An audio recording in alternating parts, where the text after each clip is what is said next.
Hello. Today we're going to look at naming organic compounds. And I'm calling this video 1 because we probably have to make a few videos because it's actually quite something that's quite daunting to students. So, right, let's get down to it. The organic compounds I'm going to refer to are the ones that were given to you in your Head Start lesson on organic chemistry. Okay, so you might want to have those notes handy. What I'm going to do is I'm going to go through naming organic compounds, the ways that we do it, and then finally do some of the examples that you were asked to name. Okay, so if you want to stop the video at any time to check with your own work, that would be fantastic. And then finally at the end, I'll provide the names for all 9 big organic compounds that you were asked to name. Okay, you may also want to have with you your table of functional groups if you want to refer back to those. I'm not going to present those in this video. Okay, so let's begin. The first thing I want to share with you, and I've got this sort of nano font here that's growing bigger, okay, is the sort of, I guess, formula that you can think about when you're going to name organic compounds, okay? So if we go from top to bottom, substituent, parent, unsaturation, and functional group, this is how we're actually going to name them. Okay, so when we write them down, all right? But before we even begin to name it or write the name down, we need to look with our eyes. Okay, so here are your eyes looking at the organic compound that you're given. And you're going to look at it starting from bottom to top. Okay, so you're going to look at the functional group first, the unsaturation, the parent, and then the substituent. Okay, so something to think about before we begin. Okay, so what we're going to begin with is the first example in your handout. Okay, now what I've done is I've chosen to write it down again, just so I'm sort of organized with my thoughts, and that's kind of the picture that you were given on your handout. And the second thing I've done is I've found this kind of cool program that allows you to actually write down organic compounds the structural way in just a little bit of a different way, in a more simplistic way, I guess. You should get used to looking at compounds represented like this, as they're often found this way, generated by a computer. All right? You can see it's exactly the same compound as the one up here. Okay, we've got our double bonded oxygen. We've got our that one there, that's carbon bonded to 2 hydrogens. The hydrogens are omitted for simplicity. Okay, we've got this part of the molecule here, so double bond in there with 2 chlorines. Okay, same as right up here. And then we've got this side of the molecule over here, which is that one over there. All right, now I'm going to get rid of this one just so that we have a working space. All right. Okay, so let's actually get down to naming this thing, all right? Now remember, I told you that when you're going to write out the name, you write it from substituent all the way to functional group. But when we first get one of these complex molecules, what we first need to do is look at it, and then look at it going from the functional group to the unsaturation to the parent to the substituent. All right, so let's start with the functional group first, okay? I can see over here that I've got some kind of hydrocarbon bonded to a carbon with a doubly bonded oxygen to that, which on the other side is bonded to another hydrocarbon. Now both hydrocarbons aren't the same, so I'm going to label that R1 and R2. So something that should be seeping into your mind right now is, oh, that looks like an interesting functional group. That's called a ketone. Okay, so we've identified our functional group as a ketone.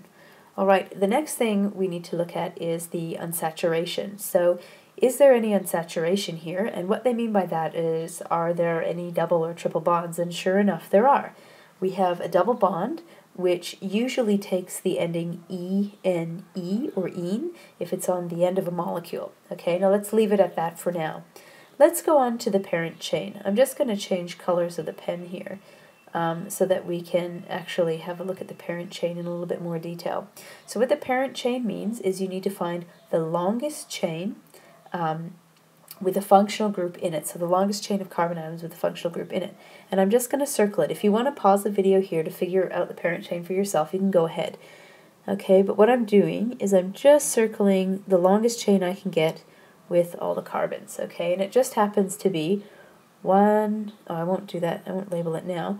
1, 2, 3, 4, 5, 6, 7 carbons. So the parent, I'm just going to write P, consists of 7 carbons, which should give us a clue that it's got hept in the name for 7 carbons. Okay, and finally, the last thing you want to do is to look at the substituents.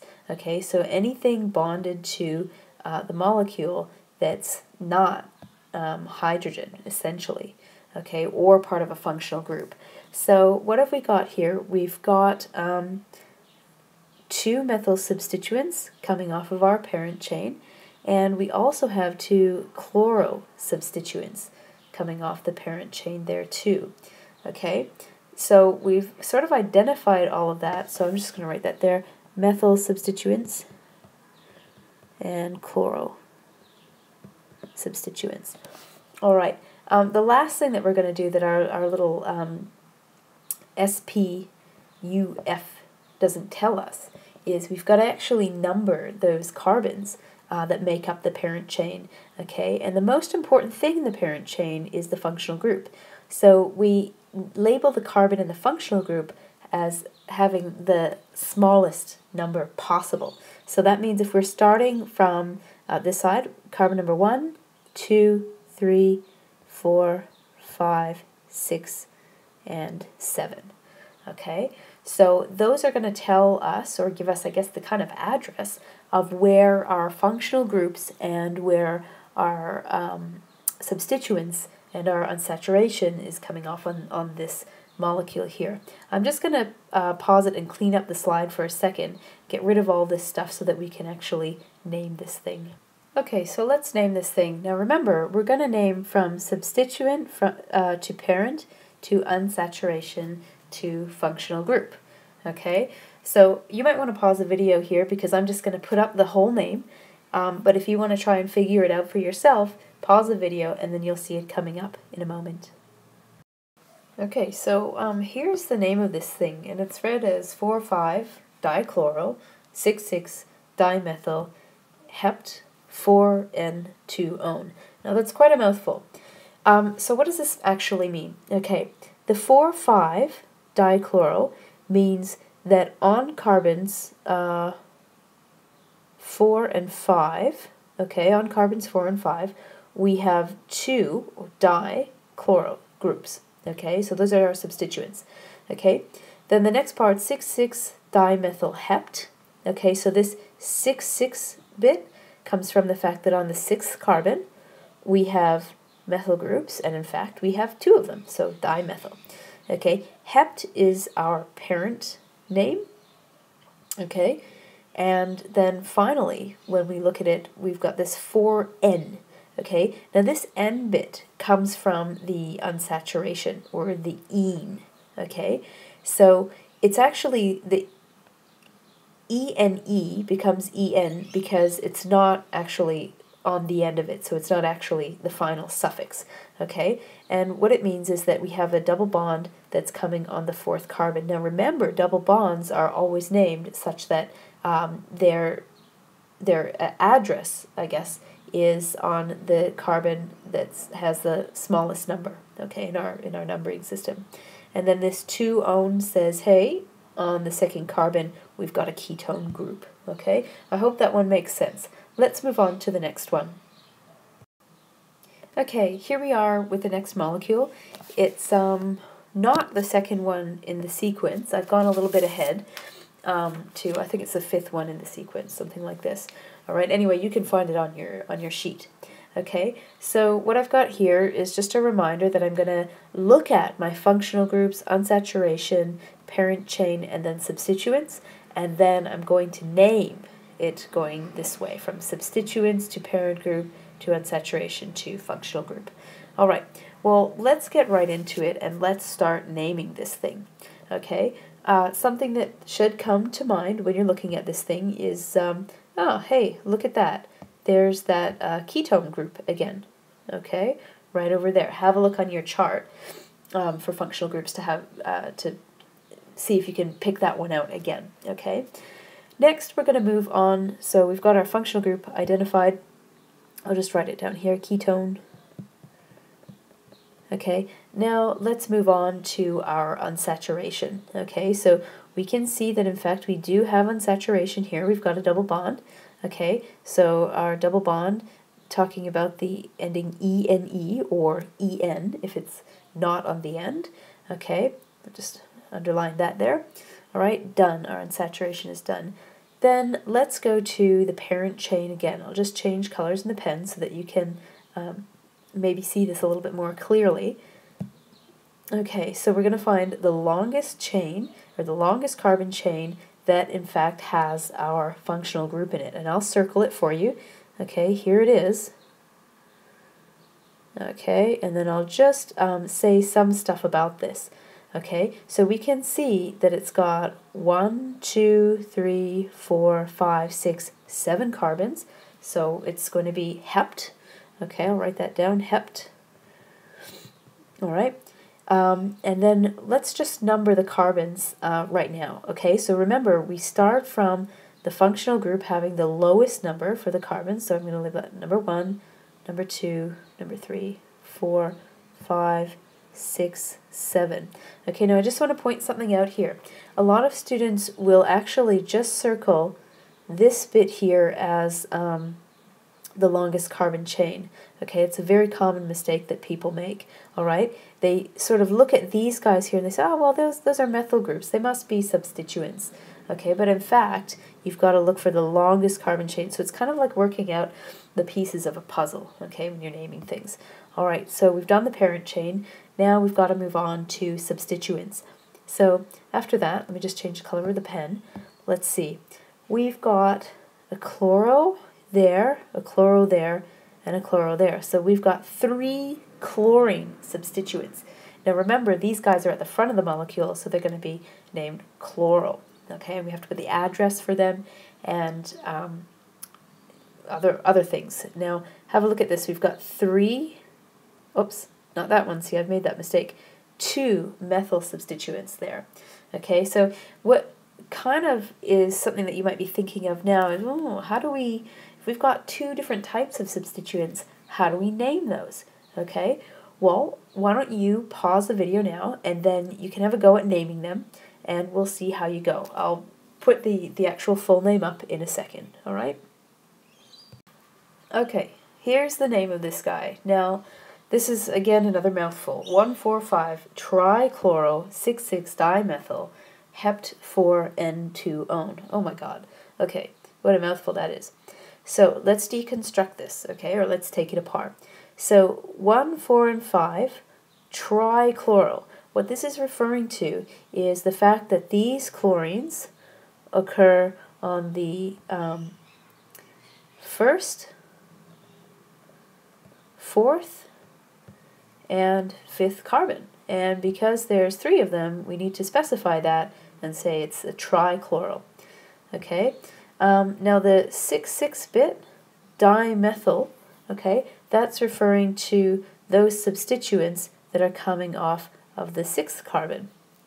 Okay, those 2 methyl substituents up there. Now remember, this guy here is not a substituent. It's actually part of the parent chain. Okay, so you don't name that there. Hept is talking about the fact that the parent chain is 7 carbons long. We have this 4N because we have our double bond on the 4th carbon, and it's not ene because it's not on the end, so it's En, it's shortened. And then finally, on the 2nd carbon, we have our ketone group with the ending of -one. Okay, so that's the name of this compound here. Quite a big name. Let's move on to the next one. Okay, so this is actually the one following that 1,4,5-trichloro-6,6-dimethyl hept-4-N2-one. That's the next one in the sequence that you were given. And, oh my goodness, it looks like a pretty horrendo molecule, but in fact, you'll find that it's quite an easy one to name, okay? So let's begin by looking at the thing and seeing if there's a functional group, okay? And hey, something that you should notice in here, wow, there's no functional groups, okay? No amines, no alkanols, no ketones, no ethers, no carboxylic acids, no aldehydes. I don't know if I've forgotten anything. Oh, I've forgotten esters. No functional groups. Woohoo! Okay, fantastic. We're done. Now, let's look at the unsaturation. So do you see any double or triple bonds? Woohoo! None. How good is that? We are done with that. Now the parent chain, there will always be a parent chain, so let's actually have a look at that. Okay, so remember the parent chain is the longest chain of carbon atoms, and I'll circle it for you. There might be a few ways that you could do this one, but here it is. Okay, there's the parent chain there. So you can see that it's got 1, 2, 3, 4, 5, 6, 7, 8, 9 carbons. So it's going to be non something. Remember, if you're Greek, you have an up on. You're a bit ahead of people here because we have to remember our Greek numbers for this. So it's a non something. Now I'm just going to show you in red what people might do. Okay, so let me change the pen color now. Some people might say, oh, okay, here's my parent chain, and you can see it's got 1, 2, 3, 4, 5, 6, 7, 8, 9 carbons, okay, which is fantastic, but you're going to get the incorrect name because it involves something very confusing being named up there. So remember, in your parent chain, you want to get your substituents, your functional groups, your double bonds, and that longest carbon chain there, okay? So don't fall down the path that the person circled in red there, all right? I'll get rid of that so that we can move on with the actual real. All right, let's get on with actually naming the real name here. Okay, so I'll just change the pen again. Now we've done the parent chain, we're good. And then let's go to the substituents. Now this is where this one gets a bit confusing. We can see we've got a chloro substituent, okay. We've got, some 2 fluoro substituents. Okay, times 2. Wow, we've got a methyl substituent. And, oh, dude, we've got an ethyl substituent. Okay, this is going to be quite confusing. Now, the thing I forgot to mention in the previous example is if you're given loads of substituents, you've got to name them in alphabetical order.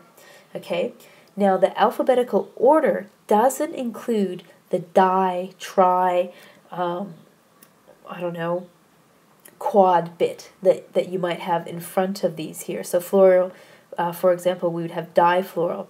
What you're looking at when you're naming things in alphabetical order are these letters here, okay, the actual substituent groups. All right, well, what I'm going to do, you might want to pause it, try naming it for yourself, and then I'll put up the real name and I'll clean up the slide a little bit, okay? Okay, here we go. Here's the name for this bad boy. So again, we'll just have a look at it. We've got 2 chloro because your chlorine is on the second carbon, 3 ethyl, your ethyl group is on the is on the third carbon. We've got 2 for difluoro because we've got 1 fluorine on carbon number 2, 1 fluorine on carbon number 4. We have the di because there's 2 of them. And then we've got 4 methyl because our methyl group is on the 4th carbon, and nonane. Okay, so that's the name of this guy here. And you can see C in the alphabet comes before E, which comes before F, which comes before M. So we have our substituents named in alphabetical order. All right, let's move on to the next. All right, so I've moved ahead a couple of problems here. And I've moved on to this strange looking thing over here, okay? And I've represented it in 2 different ways. Now, I want you to have a groan and to roll your eyes because this is a challenge molecule, okay? We actually didn't give you the functional group that's represented in here in your table of functional groups, so it's a little bit of a challenge, all right? Now, that's all right because by watching this video, you're going to hopefully understand it. Now, something that I want to make a comparison to is you've seen a functional group like this, R1 bonded to carbon, which is double bonded to an oxygen, which is bonded to another hydrocarbon, okay? And now what you're looking at here is some hydrocarbon bonded to an oxygen, bonded to another hydrocarbon, okay? So the difference being that the oxygen in the one that you're given in this molecule is actually in the middle of two hydrocarbons, okay? Whereas over here, your oxygen is bonded to a hydrocarbon in between those, all right? Now I'm going to put the functional group names up right over here, okay? So actually, the first one that you're looking at is a ketone, and you've seen this one before, okay, in the other examples, and the second one on the bottom, or the challenge one, is called an ether. Okay, now you might say, oh my god, another thing that I have to remember how to name. Actually, ethers are pretty easy, pretty simple to name. All you need to do is identify the hydrocarbons on either side of the oxygen, and then you're in the money. So what I'm going to do is I'm going to clean up this slide, and I'm going to show you how to name this ether. Okay, so we've got our functional group already done. We know that it's an ether. Alright, now we look for the unsaturation. If you had expanded this molecule out, you would notice that there's actually no unsaturation in there. So that's fantastic. We're done with that. Now we've got to name the parent chain. Now the parent chain in ethers is a little bit different than others. So what we need to do, instead of looking at the longest chain of hydrocarbons, we just need to name the two different hydrocarbons on either side. Okay, just change the pen color here so you can maybe see this a little bit better, a little bit more clearly. So on this side, we see that we've got two carbons, so it's some kind of ethyl. Okay, and over here we've got three carbons, and the thing that should be coming to your mind is propyl. Okay, so we've done our parent chains, and we in fact have no substituents. Okay, so this is a really easy one to name. When you're naming ethers, again, you start from A, B, C, all the way to whatever. Okay, you're going to go in alphabetical order. So the name of this guy is ethyl propyl ether. That's it. I'm not even going to write it out. Ethyl propyl ether. How good is that? Okay, so let's look at our next problem in the sequence here, and this is the one after ethyl propyl ether in your handout. Okay, now you were given this here. I don't like working with that. I find it confusing. Okay, so what I've got is there we go, I've just drawn out that molecule, okay, as the semi-structural formula as the actual molecule, okay? I find that it's a little bit easier to deal with when we're talking about naming things because I can see where each thing is bonded. Now, I just want to say something very quickly about this, all right? Lots of students have trouble looking at this part here. They think to themselves, well, where does this thing come in? Are we looking at an ether? Where does this OH go? Okay, but the thing that you have to get used to in organic chemistry, it's just like speaking a language, really. And, you know, we can use different words to represent different things, and same with we can organize these guys in different ways, but meaning the same molecule.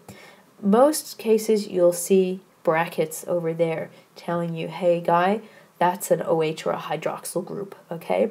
But in this case, we didn't see that. We had to work it out for ourselves.